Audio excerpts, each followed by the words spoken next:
It is the 6th of the 5th, 2025. The time is nearly 10 minutes past 8, and there are very many F1 centric thread of which we need to pull today. And of course, it's Talk It Tuesdays, the day on which we go long, go back and forth, continue the all important mode of discourse that is the weird and wacky world of the one that F's. Today we'll talk about Lando and Norris. I almost feel sorry for the dude at this point. There's a couple pictures, a couple clips that we'll look at and dissect and react to, where I think that dude is looking deep into his own mortality, realizing as we watch and see him. I don't know how to put this. We'll look at it and then we'll dissect. Maybe this is something of a nothing burger, but the look on the dude's face, we'll go through it and then we'll dissect. Let's talk about Jack Doohan to Ted Kravitz leaking some insight on Ted's notebook. So too, we'll talk about Jos Verstappen and his comments about McLaren. Christian Horner too, leveraging criticism at McLaren, alluding to the fact that they're a gazillion miles down the road, that this could potentially be the death knell for the 2025 season and its competitiveness. Therefore, we'll talk about what this means for Max Verstappen, what Helmut Marko says about Verstappen potentially staying now more confident, less depressed at the prospect of Maximilian Verstappen either going on a sabbatical or signing for another team. Mention no names, Aston Martin or Mercedes. And we'll talk about Damon Hill and Franz Tost now saying that the likelihood that Max Verstappen leaves and goes for a cheeky sabbatical, just like Alain Prost did in 1992, waiting for his seat at the top table. Frank Williams's active suspension Williams in 1993. We'll talk about all those things, do you know what I mean? Jody, what's going on? Safak, Turtle, Joanna. This one's going to get techier than techie things as per usual. Should we talk about Jack Doohan first? Get that one out the way. It sounds like he's gone, so I haven't heard any official reports, but for the avoidance of doubt, all F1 journos are created equally. But some, ladies and gentlemen of the F1 jury, are created more equal than others. When the likes of Andrew Benson come out and rubber stamp it, you can take it to the bank as near as makes no difference. So too the boys and girls over at the race are reporting that conversations are being had in real time, that Jack Doohan potentially will get superseded by one Franco Colapinto. Of course it's money, of course it's stardom. Franco Colapinto army have come for me though overnight, telling me that I'm partisan, that I'm biased against Franco Colapinto and for Jack Doohan. What are we talking about here? Jack Doohan hasn't performed very well, but does he deserve more than round 6? Of course he does. But again, this is the weird and wacky world that is the one that F's, a piranha's tank of a circumstance and a sporting endeavour. Therefore, here's what Ted Kravitz on the notebook, and again, one of the go-toest ones in my humble opinion, as far as level of insight, always has a cheeky scoop up his sleeve, doesn't he, Ted? E.K. Here's what he said and what we missed on the notebook. He said that, of course, Jack Doohan hasn't been perfect. That, quote, he had incidents with a Toro Rosso and then a puncture and then damage from the racing bulls. His racing weekend at the Miami Grand Prix was far from perfect. Teddy K continues, and that was him out. Quote, I've just seen him in the paddock, however, actually being consoled by his dad. Now, was he being consoled by his dad, the legend that is Mick Doohan, motorcycle world champion? Was it being consoled by Mick because of a bad race, or was it being consoled by Mick because, as so many are alluding to, he was told that he would no longer have a seat at the next Grand Prix at Imola, that he will be superseded by one Franco Colapinto, that Fabio Briatore will now get his way. Teddy K continues, Jack Doohan's place is, quote, delicate enough within the team, even though Franco Colapinto the threat of him seems to be gone. But, Teddy K bookends, you never, ever know. Look, Franco Colapinto, according to reports, will supersede Jack Doohan in only his 6th race at the Imola Grand Prix. What are we doing here, chat? Emilia Romagna. Go on, let's talk about Lando. Because I feel like for Lando, This was a seminal Grand Prix. I know Miami, it feels like yesterday's news, but you know when you peel back at the layers and see, you go back and watch and see new things. I watched a couple of the laps up to say lap 20. I wanted to see the way that Oscar Piastri handled Max as versus Lando Norris. Oscar was god tier. Just do the F1 maths. Maybe you're going to tell me that I'm being premature on this, but he was patient.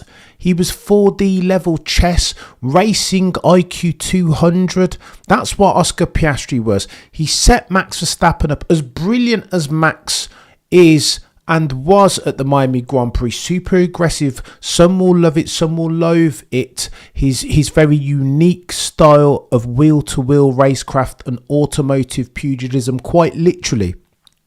But the Oscar Piastri, do the F1 maths here, chat. The Oscar Piastri was able to manage that, do the old Aikido on Maximilian Verstappen and redirect his aggression and use it against him. Of course, he's got a quicker car to the tune of 0.8, 0.9 per lap if you do the very basic mental arithmetic. But Oscar Piastri, in only his third season, that he can leverage that against Max Verstappen and all of the other drivers on the grid in a way that Lando Norris cannot, is worthy of mention. Cool and calm. You know, the Oscar Piastri manoeuvre on Max was reminiscent of 2021 Brazil, lap 48, if I recall correctly. Lewis Hamilton on Maximilian Verstappen. And for the avoidance of doubt, if we're comparing and contrasting, Lewis is one of the goateest ones, 7-time champion, some say. That means then if Oscar is breathing that rarefied air, then he, of course, must be ready for a championship himself. Now, I think this race posed something of a problem to Lando Norris because he's been brilliant. I heard him in an interview say that I've always been the best. Coming up through the feed of Formula, Lando Norris was gone clear from the rest of them. Nobody could lay a finger on him. He was that good, that much better than the rest. But Formula One is different, chat. So different. Compare and contrast, materially different. Now, Lando said, his words, not mine, that the difference in F1 will be your commitment. Everybody comes up as the best through the feed of Formula. You don't get into F1 unless you are. It's the cost of doing business, the tax that's to be paid to enter Formula One in the first instance. If you're not goated, then you will not make it. Lando Norris said over the past week that the difference now, though, is commitment, industry, race IQ, application and execution. And I would argue, as at the 6th for the 5th 2025, that Lando's proven that he lacks all of the aforementioned god tier levels of speed, yet he's got that in bags to spare, even over Oscar Jack Piastri. Of course he has. He's rapid when he's had his Weetabix. Nobody could argue that. You would be disingenuous to. But seeing Oscar Piastri in the way that he handled Maximilian Verstappen, as brilliant as Max is, as versus the way that Lando struggled with him all bloody race, tells you all you need to know. And again, if you want longer form, if you want more evidence, you only need for your Exhibit B, rewind back one race, have a look at the way that Oscar was able to get rid of, dispatch with 7-time champion Sir Lewis, Carl Davids and Hamilton in 1 or 2 laps, if I recall correctly. Meanwhile, Lando Norris struggled and struggled, DRS chicken, lap after lap, as if he doesn't know, as if he hasn't done his homework. And therein lies the problem. But let me show you this. This is a bit of a difference for Lando. And again, we're talking about the relationship between him and Max in the first instance. Check this out. We've already had a look at it. Up middle finger, yeah? Is that how we're going on now, Maximilian Verstappen? And then you see this as your Exhibit B. The legend that is Kim Illman took this picture.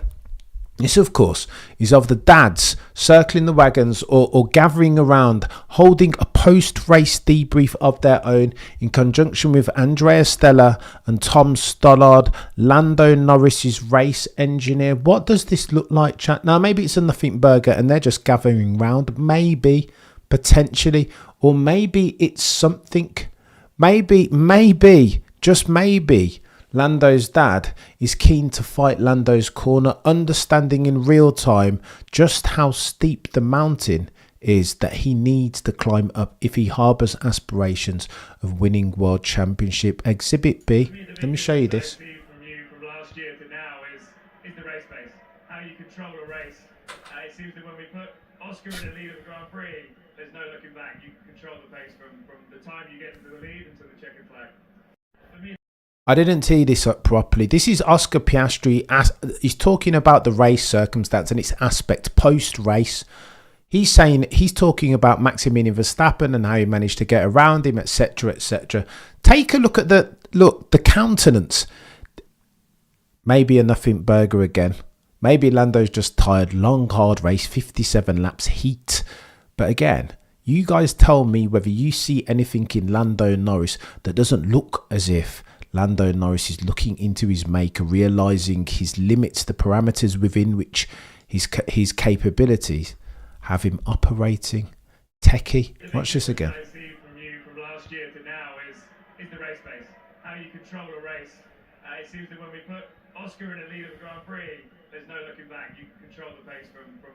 I tell a lie, chat. This is Jensen asking the question to Oscar Piastri, saying what you've improved on is your race pace.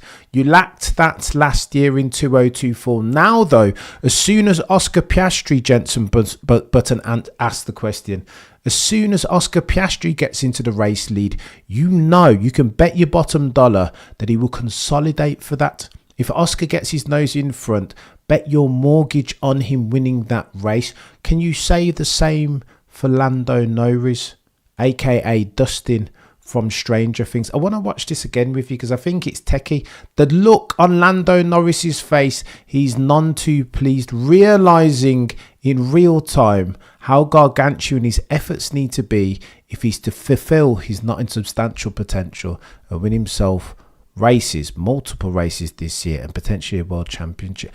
Reload this one more time.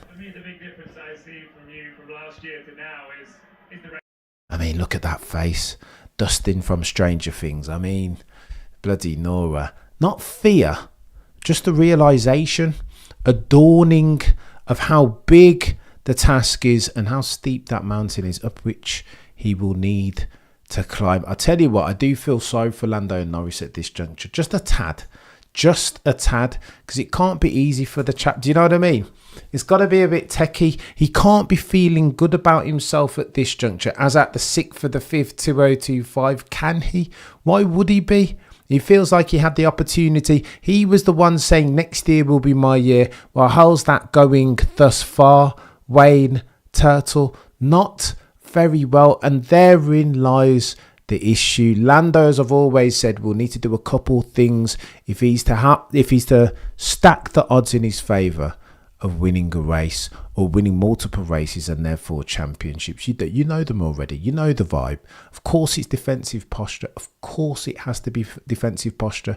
But now another unwanted entrant is there and he has a name. His name is Oscar Piastri. He's cool, robust, mental fortitude for days, forensic in the overtake. Exhibit A. I mean, Saudi Arabia, you can check that. But most recent Miami Grand Prix, super forensic. The way that he sets Maximilian Verstappen up, Lando can't do that. Lando doesn't have that in his luck. He doesn't have the patience or wherewithal to do that. And I think that's why for Mr. Lando Norris, aka Dustin from Stranger Things, it's going to get techier than techie for that chap. I feel sorry for him. I feel like I might wind my neck back in on all the Lando Norris stuff because I do genuinely feel a bit bad for the chap. I feel like he's watching in real time. That look upon his face, that countenance, looks like a dude who's seen his window of opportunity close in real time now, regretting having passed up seized defeat from the Moore's no jaws of victory in 2024. Oh, and by the way, go for it though, Lando. I'm wishing him well. He's too quick for his talent to waste away, and I mean that in earnest. People say that I'm a Lando Norris hater, but I'm only hard on the dude. It's out of love. Brilliantly quick, but he needs to learn how to deliver upon that. Execute. Oh, and by the way, Jos Verstappen has talked about, we need to talk about McLaren, don't we? This cheating stuff is getting techier than techie things. Let me set the context. Wayne, what are you saying? Benzi, Red Bull seem to not take much responsibility for their car. Benzi, we're going to talk about it now. Of course, McLaren is now on the run. Oh, all right. Here's what I want to talk about, because this is news from loads of different people are talking about this. Red Bull, Christian Horner, Jos Verstappen, Helmut Marko, Damon Hill to Franz Tost, from a couple different angles. In the first instance, we're talking about the advantage. Here's what you need to know. It took Oscar Piastri, if I recall correctly, 14 to 15 laps to navigate that Max Verstappen space. That race was 57 laps, ergo 42 laps. Oscar Piastri was in clean air. Yeah, of course, he got a discounted pit stop virtual safety car settings, but 40 seconds down the road, very basic mental arithmetic, 40 seconds down the road, 42 laps. That's as near as makes no difference. 0.9 per lap. There is no car over the past couple of years that's been so dominant in terms of absolute performance in race pace, not named the RB19. And you know that car over the course of that season was the most dominant that we've seen in history. There was only one race in 2023 that Red Bull did not win, and that was the Singapore Grand Prix at the altar of Carlos Sainz's God tier level racing IQ, carrying Lando Norris along voluntarily for the DRS. This is unprecedented levels of dominance that we're seeing from McLaren. And what's important to note here, chat, for context, is the following. They've come from nowhere. Of course, they had the quickest car towards the end of last year, but they were very close to Ferrari now. Scuderia Ferrari might have had the whip hand around the Abu Dhabi cooler climb circuits even. What are you talking about, Cameron? Rewind back even another 16 months. Where were McLaren? Absolutely flipping nowhere. So how have they come up so fast is the question on everybody's lips, not least Christian Horner, who said post the Miami Grand Prix this weekend that McLaren are in another league. They're singing from a different hymn sheet, playing a different game, racing a different formula. Now, you've heard Lando, again, circling back to Lando, trying to downplay their advantage. Oscar Piastri's not having that. Post-race Miami Grand Prix, he said, yeah, we had the most dominant car and I was aware of it. No, I leveraged that to overtake Max Verstappen. Andreas Stella and Zach Brown told us that we'd have circa 0.8, 0.9 on the rest of the field in race trim. But why, chat? This is the question that Jos Verstappen is asking now, and I think it's a bloody valid one. Chat, lest we forget, flexi-wing both front and rear. That's how McLaren have this pace, or had this pace initially in 2024. They brought all of these bloody upgrades, which we'll go through in a second. And then all of a sudden they had a car capable of winning races and a championship of the constructors variety. That was their story now. And why was FlexiWing so good? Why was it so effective? Well, this is a ground effect era, and ground effect cars are at their most downforcey when they're travelling at high speed through twisties. I don't know, Silverstone, Maggots or Beckett's high speed, low duration turns. That's what we're talking about. That's when you get that's when you can optimize for the downforce that the very complicated Venturi tunnels pull onto the car. You know the drill already. Low pressure, high pressure, compare and contrast. This is all too techie for me. It goes over my head.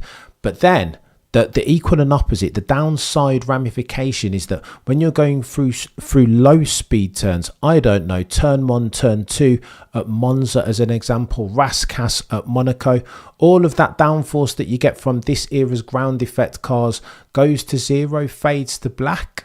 So what do you do that? It would be perfect if you had a Jekyll and Hyde of a car as far as its handling dynamic by dint of a front wing that backs off on the straights and comes back online in the low minimum speed turns. Listen, I'll tell you why the low minimum speed turns are important, because as a proportion of the whole across the entire lap, that's where there is the most lap time to be gained. So McLaren bought that front wing, didn't they? And then all of a sudden it was rapid fire. I mean, it's not that, go on then, champ. In fact, chat, let me kill this and then I'll come to the comments. Go on. McLaren bought all those upgrades, but then how all of a sudden now is it different? Okay, cool. Round 9, we're going to get a different circumstance, and they're gonna reel in the margin of context. Cameron, relax yourself, rewind. Here's what you need to know. This is important. Marie, you're an absolute legend. Kayla, bear with me. Frazzled today, you know, when you've been at work all day and you can't get your words out. Here's what you need to know, and this is what's important. Last year, the FIA were challenged by Red Bull to go and test that McLaren to make sure they were operating within the rules. Low test settings on both the front and the rear wing. If, again, that wing looks like it's flexing as it was at Monza when Lando Norris took the pole. If it's doing one of these Mohawk or Mohican settings, then surely Tom Biasis FIA, you need to get your arms around it. Therefore, surely, if the load test isn't load testing, if you can still see the onboard camera and the wings are doing one of these, then the load test isn't fit for purpose. No, this is very basic maths, counting even. Tom Biasis in the FIA said, no, you know what, if it passes the load test, then it's legal. And McLaren did one of these. I said, all right, then copy, chaps. We just need to get through the load test. This now is tax avoidance, not tax evasion. Loophole settings. And again, F1 is always going to F1. Do you know what I mean? Ross Brawn said once upon a time, you read the rules once to see what they say and then read them a second time to see what they don't say so that you can exploit it. That's what McLaren have been up to. Now, some speculate that they've done something very sexy with the brake duct, but let me show you this slide time because this is really, really important. Here's what you need to know about the upgrades. This is what the upgrades, the list of upgrades that McLaren bought last year. There were a gazillion of them: front wing, front suspension, front corner, floor body, side pod inlet, coke engine cover, cooling, etc, etc. Go on, I want you to pay attention to these two at the bottom there. You can see the rear suspension, performance flow conditioning, updated rear suspension, copy, performance flow conditioning. This again was last year Miami Grand Prix, what they brought for these. There's a couple that I want you guys to pay attention to. Rear corner, performance local load. Do you see this one in the middle? Number 9, revised rear brake duct and winglets. What's going on there? The new brake duct description. Geometry benefits from an improvement in onset flow and results in an overall gain in load. What's going on there then, chat? They're talking about brake ducts last year as far as upgrades. I think, therefore, that McLaren were onto something then as far as using their brake ducts for cooling. Now, post last year, going into testing, you'll recall, again, this is important. I've got the memory of an elephant when it comes to all things F1. Una, you're an absolute legend out here gifting memberships. I'll come to you guys in the chat, but I need to get this because it's important information. We've said already that the battleground upon which the fight for the drivers and the constructors will be won and lost is FlexiWing and rules and regs. This is why this is so bloody important. You will recall, therefore, in the final day of testing, do you remember they sent Lando Norris to do a couple hot laps and brought him in, and they did the human wall thing around him as if they had a secret, I don't know, like say Braun's double diffuser, a durable competitive advantage yielding secret. Now here's what they've been saying, yeah. This is the brake duct, and you can see these bloody contours. Now, the reason why the McLaren is so quick is because it minimises for its tyres and the rate at which they degrade with no downside as far as getting its tyres into the optimal temperature window. Normally, and this was their problem last year, right? If you can cool your tyres somehow, tyre water, whatever, brake ducts, whatever, if you can cool down your tyres, then the equal and opposite downside will be on getting them into the optimal temperature window in the first place now for, I don't know, a hot lap even during quali. But this McLaren has none of that downside. You've seen Lando and bloody Oscar Piastri. They're rapid in qualifying, so it has all of the upside, whatever they're doing here, but none of the downside. Here's what, listen, there's a brilliant AMUS article, and I'm going to read some of it out. Now, they're arguing, Jos Verstappen, by the way, has said that something's going on with McLaren. He's accused them and said, you know what, I don't know what the FIA were doing last year, allowing all of this mini DRS and flexi wing to be really, truly flexi for so long. Jos Verstappen said that suddenly last year, there was a rule change, or suddenly this year there will be a rule change around wings, round 9 Spanish Grand Prix. Then I think do that why take so long? Jos Verstappen is saying, why not do that at the beginning of the year? Why not give everybody an even keel, sufficient R&D time so that they can go and nail the flexi wing regulations as they are set fair at round 9, surely. Jos Verstappen says, why after so many races? What are the FIA doing? Last year talking about load testing is cool, that's all you need, and if it passes, and now all of a sudden you've got an about turn. There is something fishy therefore going on. Jos Verstappen says that McLaren have benefited all the while from this, from the FIA doing the FIA thing and being consistently inconsistent. Jos Verstappen says as follows, and I quote, I think that's so stupid of them to wait so long to institute for this rule and reg, therefore giving McLaren a head start, but that's part of it, I think. Octay, you're an absolute legend. Octay says, if Imola or Monaco are not won, then I'm done for the championship, but if Spain, Canada or Austria are not won, I'm really done for Red Bull, at least 2 of 5 max. Go on, we'll talk about the Max Verstappen circumstance, but let me read you a little bit from this AMUS article. Four of this year's 5 Grand Prix have gone to a McLaren driver. Oscar Piastri has won the last 3. Momentum, therefore, over at the papaya colour team is doing one of these. AMUS writes that the success of the papaya coloured team, it has a name, and its name is near perfect tyre management. There is no other car in the field that manages to heat up its tyres to a temperature so quickly and then keep them so reliably and consistently within the magical optimal temperature window, no matter the asphalt temperature, no matter the track. And of course, hotter climbs emphasizes more disadvantage. That's why you see them so dominant, right? 0.8, 0.9 per lap quicker than Maximilian Verstappen as at the Miami Grand Prix. And again, they argue that case in point, you see at Jeddah when Oscar Piastri is meant to be covering, controlling temps and managing, he goes and puts in a purple lap on the very last lap just to say that we have pace in hand.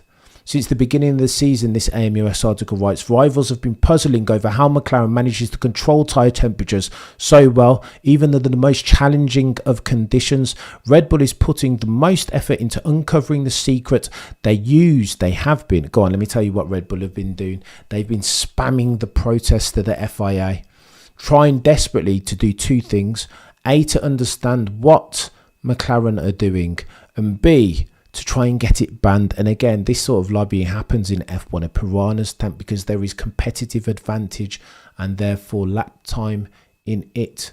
AMUS continues, Red Bull is putting the most effort into uncovering the secret. They are using thermal imaging cameras to measure the temperature in the brake cooling ducts during pit stops, which can be used to indirectly control tyre temperatures. This thing that you can see on the right hand side of my screen, courtesy of course of AMUS, the legends that are. The rear tyres, continues this article, and this is where it gets techier than techie things, chat. The rear tyres are a particular focus because they tend to overheat faster than the front ones. The thermal images, especially from the hot races in Bahrain and Jeddah, showed that there are many blue spots around the brake drums on the McLaren, while all the other cars on the grid, the other 18, have a lot of orange and red. Red Bull's conclusion is that it's impossible that you can cool so well with just air alone.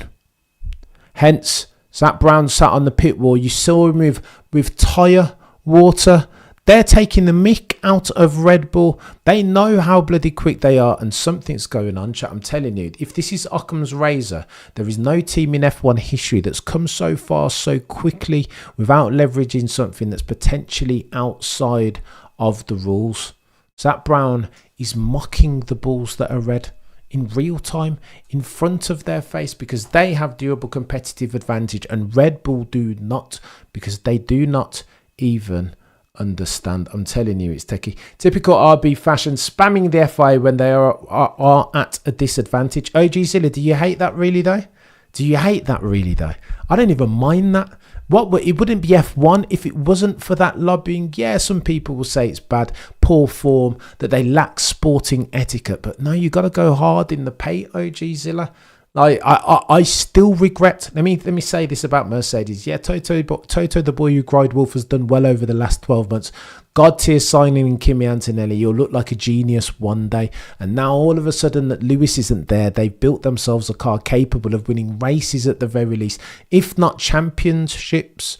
But in 2021, I've still got a beam up on it that Toto, the boy who cried wolf, refused to turn around his baseball cap and get in the face of Michael Massey. Even now, Toto, the boy who cried wolf, saying about McLaren, yeah, no, I know, Zach, I'm sure they're operating within the rules. Well, how, chap? Sports etiquette isn't always the way, right? Especially if you want to bloody well win. What are we doing, Matthew Legend? Whether McLaren have been cheating or not, I couldn't care less anymore. RB clearly cannot add performance by the summer break, and Max needs no further evidence to know it's time for him to leave Red Bull for bloody Nora. Say you really mean it. Go on then, Matthew Brand. To that point, let me finally, and again, it's important that we bookend with this. Look, as far as Max Verstappen's movement, there's been a couple things speculated, conjectured even. Firstly, we know for a fact that there's a performance clause in Maximilian Verstappen's contract. For some say soon to be 5-time champion potentially. That moniker's getting a bit old and tired, with McLaren. Bloody Nora. But he's still, never back against Max Verstappen. So he has a performance clause in his contract, meaning what? That as at the summer break, if Max Verstappen is not within the top 3 in the driver's standings, that he can null and void his contract with immediate effect. That's what that means. So we'll wait and see. I anticipate Max Verstappen will be in the top 3 because of the level at which he's driving, trying to circumnavigate, drive around the multitudinous foibles, both aerodynamic and mechanical, of that RB21. He's plenty good enough. Nobody can tell me anything different unless they want to be labelled an abbot of unreason. Ergo, Maximilian Verstappen will have his pick of the litter if he wants to leave. Toto still hasn't signed George Russell to a long-term deal because he will drop kick George in the face. King George of Kings Lynn, Norfolk, notwithstanding his performance this year, he will get drop kicked in the face by Toto, the boy who cried wolf, if it means that he can get a whiff of Maximilian Verstappen's signature. Why else would he be elongating the process of signing King George? You'll recall we were asking similar questions this time last year, or a couple of years ago even, around Carlos and Charles Leclerc. They refused to sign both of them then. Why? Well, then at the time it was, we just want to make sure all our I's and T's are dotted and crossed. You know what I mean? We want to make sure, we want to take our time with the negotiations and do things the right way, properly, only to then find out, since with the benefit of hindsight, which of course is always 2020, only to find out that they were sniffing around the contract of Sir Lewis Hamilton. So why would this be any different if, of course, past is prologue? Do you know what I mean? F1 history doesn't repeat, but it does often rhyme. I would contend, therefore, that Toto's desperate to sign one Maximilian Verstappen. Of course he would. What, alongside Kimi Antonelli? Perfect. If, again, you're putting all your eggs in the Kimi Antonelli PLC basket. If you think that he could be the next one, then who better to go alongside him than the Maximilian Verstappen? Who better to learn from than the soon-to-be 5-time champion, other than Lewis Hamilton, who's just not long walked out the door, walking on the Met Gala? I don't disagree. If there is ever a thing I like about Christian Horner, is that he will fight to the end for his team and his driver, unlike Toto, the boy who cried, or OG Zilli. We're singing from the same hymn sheet here. So go on. Let me set the scene as far as Maximilian Verstappen. Of course he will leave. He's not there to play games. He's there for a good time, not for a long time. You will recall when they asked him if he's going to do another 200 Grand Prix, he said no. Full stop, new paragraph. Matter of factly, curtly even. So of course he's here to maximise for his opportunities of winning. What does that look like though is the big question. Is that over at Aston Martin? Well, on recent evidence, absolutely flipping not. Who would go over to that greed machine and sit there in last place? Of course Adrian Newey is designing the car, and maybe that means that Adrian Newey with Honda will be the place to be in coming years. But as at now, with the evidence that we know and see, that we can touch and feel with our own eyes and ears and hands, absolutely flipping not. So where next then? Maybe Mercedes, potentially, maybe Mercedes, or maybe he stays at Red Bull. Maybe he has more faith in that Red Bull Ford powertrain collab than I or you or we ever have. Do you know what I mean? Ford powertrains, behave yourself. So I've heard a couple of different things. So you know about the $1 billion contract that the guys and girls over at Aston Martin are rumoured to have offered him. Leave that as context. Set that as background music. Helmut Marko before said he was super worried about Max Verstappen leaving because he knows that dude just wants to win, and if he doesn't have a car courtesy of Red Bull that can give him that, then he will bounce. Helmut Marko now though has U-turned potentially at the altar of PR. Helmut Marko writes Junaid of Twitter, the legend that is. Helmut Marko appears far more confident now about Max's long-term commitment to Red Bull Racing, softening his previously cautionary tone and affirming that he now expects the Dutchman to remain in the Red Bull fold through the 2026 season. I mean, there's no mention of 2028. That's when Max Verstappen's contract is due to come to an end, by the way. Is that Helmut Marko then all but admitting that Maximilian Verstappen will not see out his contract through to 2028? I feel like at this juncture, it's a matter of when and not if. We're talking about timing here, chat, aren't we?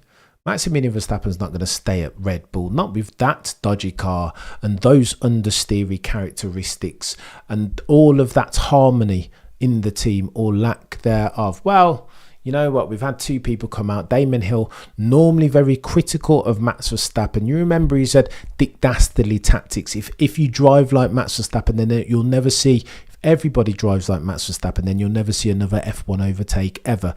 Well, Damon Hill's come out and said something. He thinks that Maximilian Verstappen should do as Alain Prost did 1992 through 1993 and go away and have a sabbatical. Here's what Damon Hill said on the Checkered Flag podcast. I mean, Red Bull are fighting to retain Max Verstappen, aren't they? I mean, there is a clause in the contract. It's been explained quite clearly that there's a performance clause, and if they don't match the performance clause, and let's be honest, he's never delivering less than 100%. Of course he's not. Maximilian Verstappen, don't gloze him, they say, Cameron. What do you want me to do? Of course I'm going to shoot straight. Max Verstappen hasn't been bad thus far this year. Indeed, some might argue that he's the blast radius of F1. Ergo, all things revolve around him. My hot take, says Matt. Kimi, future 7, bloody Nora. Do you want to make a bolder claim around that? That's chaos. Turtle, I want Williams to be gone. We'll talk about Williams in a minute, Turtle, I promise, very quickly. Let me read out this Damon Hill quote. If they don't give him that, then he's free to go wherever he wants. So Red Bull are under pressure. Where can he go? I don't know. George is on the verge of signing, they say, with Mercedes again. And then that's blocked out Maximilian Verstappen's path to the boys and girls over at Brackley and Brixworth. Damon Hill continues, he's young, quotes, he's won 4 championships, he's won goodness knows how many races, nobody knows what's on the other side of at the end of this season. What is going to happen? Here's where it gets techie, chat. Damon Hill, one-time champion 1996, bookends his soliloquy as follows. He says he could sit back next year and go, okay, I can take my time and see which way the future's going to go for the next 10 years, and whatever team is doing well will find the money to pay for having Max. Here's what he's alluding to. Again, you'll recall Alain Prost said, you know what, I've had enough now. I've been in this bloody Ferrari too long and they're not winning races. Frank Williams, what are you saying? Should we renew? Let me just retire for a little bit and then I'll come back in 1992, 93 even. Jump in that Labatt's Williams God tier active aero car, and then we'll win championships. That's what Alain Prost did. Again, F1 history doesn't repeat, but sometimes it does rhyme. What's to say Maximilian Verstappen can't, no, won't do that? And then sometimes in F1 journalism, you got to tick multiple sources. When you see the ducks start to align, do you know what I mean? When people start to point in the same direction as far as future eventualities, particularly around Max, then you get all you need to know, right? Then it's beyond reasonable doubt. Franz Tost, Toro Rosso team principal once upon a time, an exec, C-suite exec level Red Bull bud. Again, intricately aware more than most about the Maximilian Verstappen paradox and contractual circumstance. Here's what he said. Four of this year's 5 Grobber, we've done that already. Where's the bloody Franz Tost thing? Your boys flopped his notes. Franz Tost says that Max Verstappen needs to make sure that he makes the right move, and in order to do that, he might be incentivized to take a step back away from Formula One, peruse the environment, see where the landscape lies. 2026 is a big rule and reg change, is it not? So why would you make a decision now? Surely you take a step back, see where the land lies in 2026, whether Mercedes have got the upper hand as far as the power unit et al. It's gonna get gee, that's gone quick. Love Cameron's. You're a legend, Murray. I appreciate you ad infinitum. So I don't know what listen, the honest truth is I don't know what Max Verstappen's gonna do. But I know now more than ever that the probability of him leaving and going to another team probably is here. I thought it was here before when Aston Martin were talking about $1 billion potentially. Now I think it's here though. Hearing Jos Verstappen, his words echoing in my ears about a potential sabbatical. Now Franz Tost talking, singing even from the same hymn sheet. And then Damon Hill, one-time champion 1996. Now they're all saying the same thing. That makes me think that the S word, sabbatical, with a little one just born. Congratulations, Mr. Verstappen, on the birth of your firstborn, Lily. But all roads point to sabbatical, no? I don't know. Alpine TP gone. Flavio acting as behave yourself. Oakley hasn't gone. You're no, unless that's breaking news that I've just missed. I don't think that's true. Let me just check. Are you guys clowning me? I think you are. I can't see that. Oakley's not going anywhere. They've just appointed him. Although, Octay, it's tacky. It's tacky that Max needs some real help, even bigger than Perez.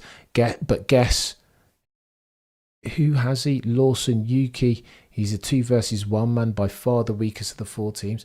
Octay, I'm not sure what you're alluding to there. So, like, what are you? He's saying that Max is weak. I don't know about all that. Oh my gosh, he literally has.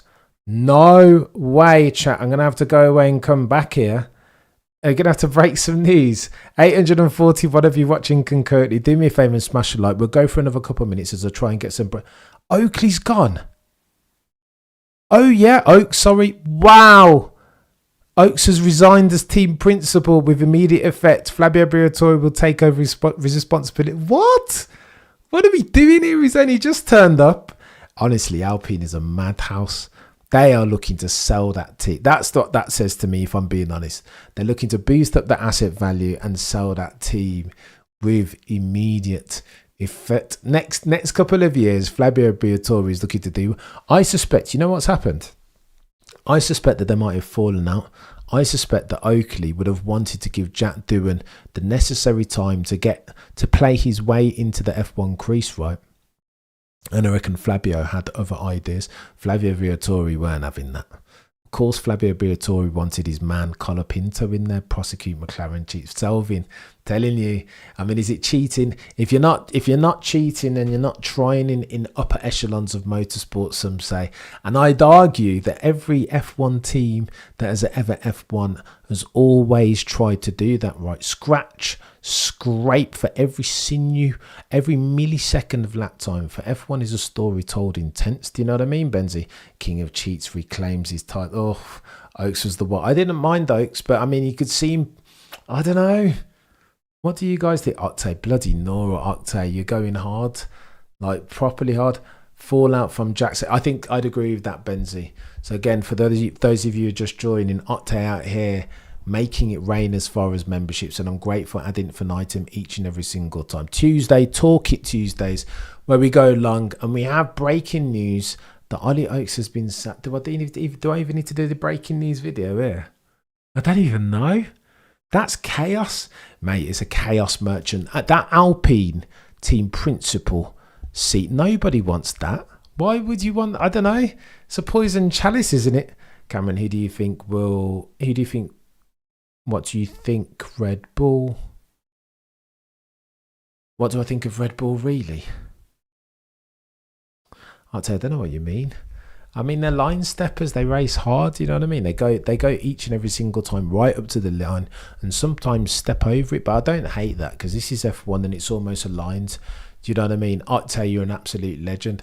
I feel like I need to go and do myself a cheeky breaking news video. I need to go and consume the news and then break it. Damn, I'm late, says JP. You guys are legends, man. I'm grateful ad infinitum for all of you jumping in here and keeping me honest and continuing the mode of discourse. It needs to happen. Tuesday and Friday and Saturday, 8 p.m. each and every single week. In regards to how McLaren can keep the brake cooling for the race and not be affected in qualifying, could it be as simple as taping or blocking the air duct during? That's a good shout. OG said, look at you, you genius. I'll tell you what, there's a thing that I read out yesterday that I'll read out in closing because it's important. Motorsport magazine, again, for the avoidance of doubt, all journos are created equally, but some are created more equal than others. As far as Motorsport magazine, the legend that is Mark Hughes, he argues as follows. Areas rival teams a la Red Bull are believed to be looking into. I'll tell you, a legend, mate. You're far too generous. I hate thanking chat. Cameron, I wanna ask that Red Bull can. Okay, I'll tell you, let me deal with that then first before I read you out this. Can Red Bull fight again properly? They can. I think the question that you're asking, Octay, is will they? And again, if you're going to leverage the odds makers in the first instance, they have Red Bull nowhere near McLaren. It's tough. Red Bull can develop a car over the course of a season, right? They can. They have, and they will again. But when it's 0.9 octane, that's 0.9 seconds over the course of a Miami Grand Prix lap that they've got to catch up, right? Even, I'd argue it's probably more, because remember, you've got to normalise for Maximilian Verstappen's not insubstantial talents behind the wheel of an F1 car. I'd argue that it's probably over a second. I mean, versus Sonoda-san, do you know what I mean? A normal human being. I don't know. I'd argue that the gap that they probably have in hand is anywhere between 1.2 and 1.3. So the question then, Octay, to your point, is can Red Bull over the course of the next 18 races or so, can they expedite for their development curve such that Maximilian Verstappen can challenge for a championship? His fifth back-to-back. I don't know what to. I don't know. My crystal ball is as murky as the next person's. Do you know what I mean? I think it would be pivotal at round 9 Spanish Grand Prix. That's where they're going to change. They're going to bring in a new technical directive. And I want to say the rules as far as flexi wings at the front flexing, the outboard portion from 15 millimeters goes down to 13 millimeters, and the inboard portion goes down from 5 millimeters to 3. Don't quote me on that. My memory is hazy. Then that could change everything. Although I seem to remember in the off season, the chat was this, wasn't it?